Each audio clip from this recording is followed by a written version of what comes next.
And now on to the first part of the meeting, which is the table topics, where people get up and do a speech on the fly. And our table topics master today is very grateful to be here, and I'm not quite sure what else he's grateful for. Maybe you could tell us, David Marks, when you come up, what the last time you felt truly grateful.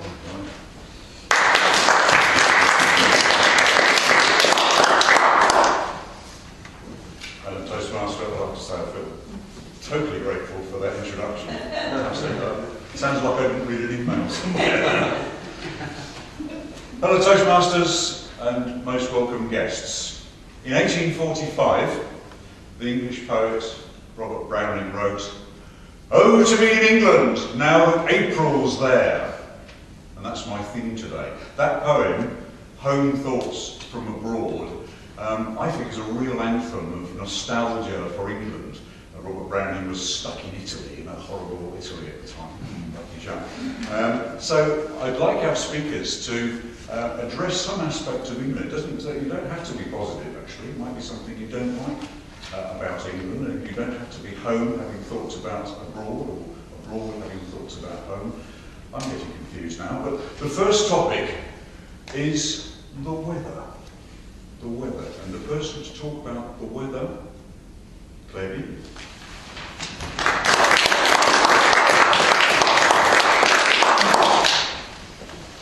Talking about the weather is kind of a national pastime in Britain. If you've never noticed it before, look today at the conversations you have. See just how long does it take people before they mention the weather. I reckon about 10 seconds is the average time before it comes into a British conversation. Now, personally speaking, I see no point in talking about the weather at all in Britain, because one minute you might be talking about the rain, and the next minute you'll be talking about the sunshine. We literally do have 4 seasons in one day, as the last week has often shown us. In Britain, we have a tendency to complain about the weather, and this to me is the opposite of an attitude of gratitude. Why complain about something we can do nothing about? Umbrellas and buildings and raincoats help us protect from all of that bad stuff. So just enjoy and appreciate the weather wherever it is, in whatever form it comes. And your day, the heart of you, will be sunnier as a result. Thank you.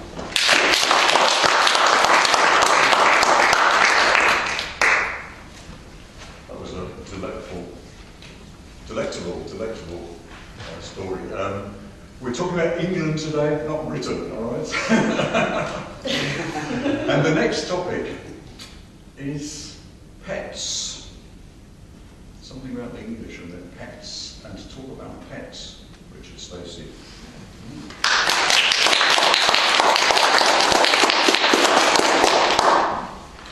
I think people are either cat people or dog people. Now, I'm a cat person myself, and we've had 3 cats in the last 20 years or so. They're quite long-lived. The first one was adopted us, and its name was Cat because it wouldn't tell us what it was called, so it was just Cat. Anyway, it disappeared one day. It was a tabby, and we fed it and petted it and looked after it. And after 2 or 3 years, a neighbour from down the street who was moving came along and said, our cat seems to have disappeared. We're going today and we need to find it. It's a tabby and it's not often at home. It roams around quite a lot.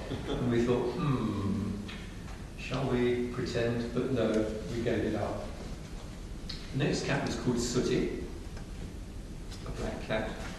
Not much to say about that. The last one was called Coco because it's pure white, so it's like the inside of a coconut. And that too was a refugee. We didn't actually have to feed it because it went home. And I see the red lights come. A delectable topic. Thank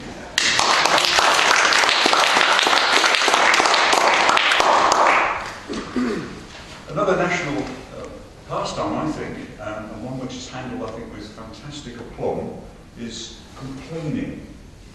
And to talk on the topic of complaining, Ravi.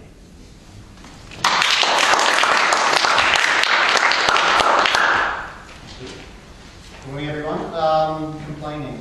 Well, I suffer a lot of it every morning from my 4-year-old, 6-year-old, and lovely wife.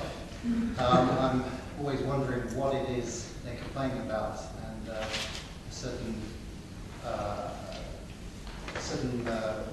confusion. I think many of us suffer.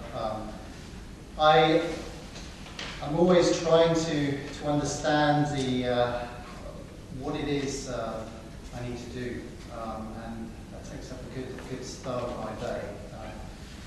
In particular, my 4-year-old is quite a boisterous and bossy lady already, and I'm beginning to understand she's turned into a mum, actually.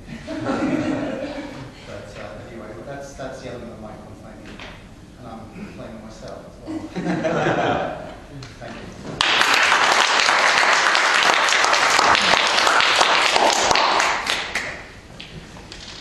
The English have a reputation for a number of things, but one in particular that strikes me: understatement.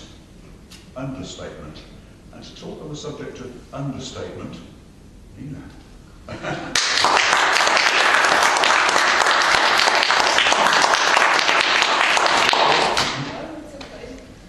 Understatement, well, to be honest, I don't know nothing about understatement of British. I'm Polish, I'm foreigner in London, so I've never experienced understatement by British. They are nice, they're polite, but never underestimating. So what shall I say now? Actually, I guess it's another quality I have to look out and check and see what does it really mean, and then next time I will come here and then we'll talk about it. So. Yeah, well,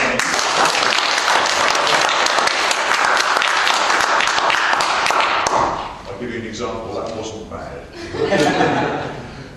Something else that we're going to hear more and more about as the days get longer and the summer hopefully gets warmer and wetter is cricket. And to talk on the subject of cricket, Carol Usher. Hey.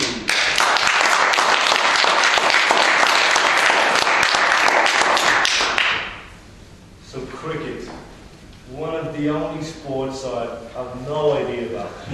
Well, at least until about 2 weeks ago. I don't know whether you're watching this, but the Irish team, I'm from Ireland, bet the English team. An amazing result. 2 of the team members, they lived at home with their parents. They were 25 plus, average guys, didn't have a steady job, they just liked to play some sports. They were converted to cricket, started playing cricket, and suddenly they learned and discovered they actually had a talent for it.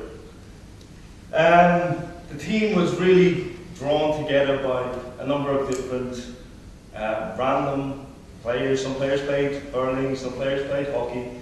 They brought them together and said, listen, we're going to a World Cup, would you be interested in attending? And they're like, oh, fair enough. Yeah, this is an English sport. It's not something we typically play, but we'll try it out. So they went to the World Cup anyway, put in England's group. England, the old colonial power. It was quite a match when England was faced against Ireland. But to everybody's surprise, even the bookies, Ireland bet England. An amazing result.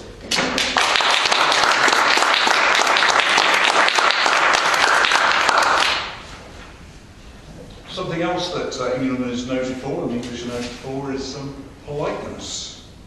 On the subject of politeness, where is he? Janusz.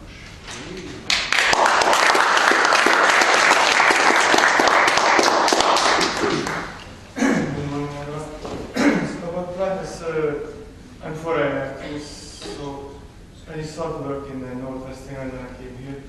And what I really realized, everybody was polite and very, very patient.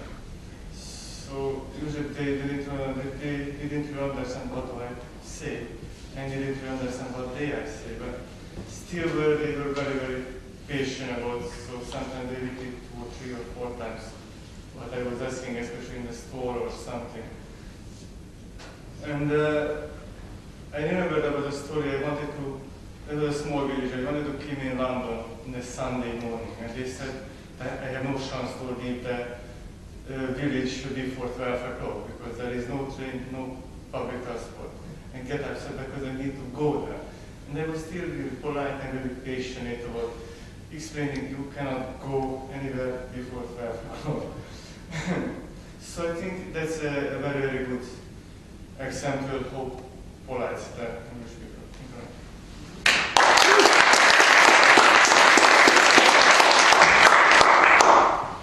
And now our last topic, but I would say not our least, because it's going to make us feel very proud, hopefully, and that's on the subject of Bulldog Spirit. I've seen those cartoons of John Bull. Bulldog Spirit, and I would like to call upon our general evaluator. Bulldog Spirit.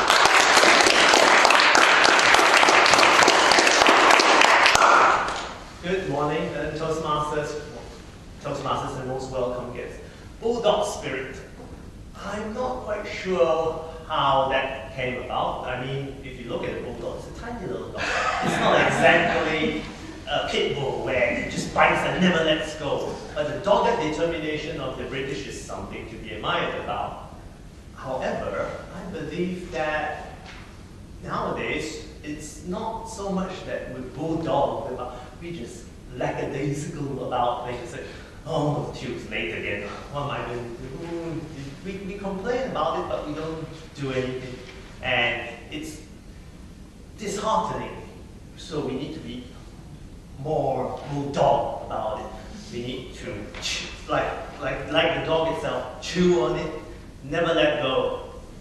Like the protest, you need to be bulldog about it, but not just protest once, but keep at it until you get what you want. And that is the true spirit of being a bulldog. Thank you.